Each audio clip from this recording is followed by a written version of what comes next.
వ్యవస్థలోనే మన రాష్ట్ర అసెంబ్లీ అంటే ఒక గౌరవం ఉంది. అలాంటి మన అసెంబ్లీలోను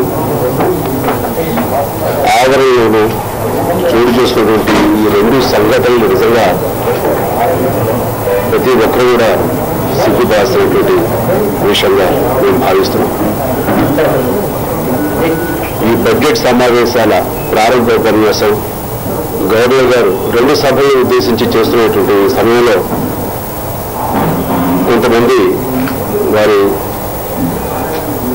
ఆశయాల్ని అవి నినాదంగా చేస్తూ నిరసన వ్యక్తం చేయటం, అది శృతి నుంచి గవర్నర్ గారి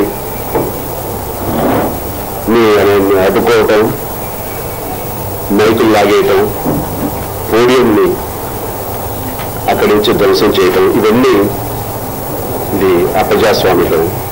నిరసన వ్యక్తం చేయొచ్చు, వారు నినాదాలు ఇచ్చుకోవచ్చు, వారి అసంతృప్తి తెలియచేయచ్చు, కానీ శృతి మించడం మాత్రం ఇది చాలా బాధాకరం.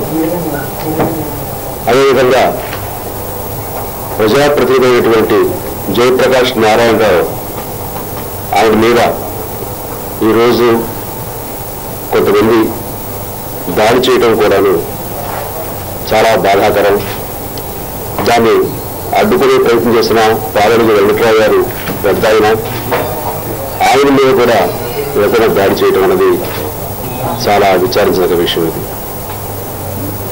ఆయన తన అభిప్రాయాన్ని మీడియా ప్రముఖుల దగ్గర చెప్పడం జరిగింది.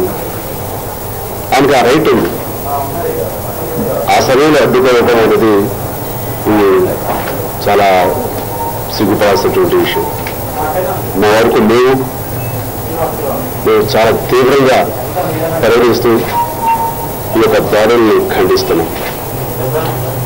ప్రజాప్రతినిధులకే ఒక రక్షణ భద్రత లేనటువంటి పరిస్థితులను చూస్తుంటే నిజంగా చాలా విచారకరం.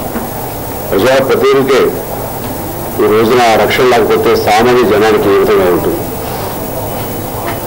కాబట్టి ప్రభుత్వం ఎవరైతే బాధ్యులు ఉన్నారో ఈ యొక్క వాళ్ళకు, ఈ చెవులకి, అలాంటి వారి మీద త్వరితగతిన వారిని ఎవరో గుర్తించి వారి మీద తగు చర్యలు తీసుకుని ఆ రకమైనటువంటి న్యాయం చేయాలని మేము డిమాండ్ చేస్తున్నాం.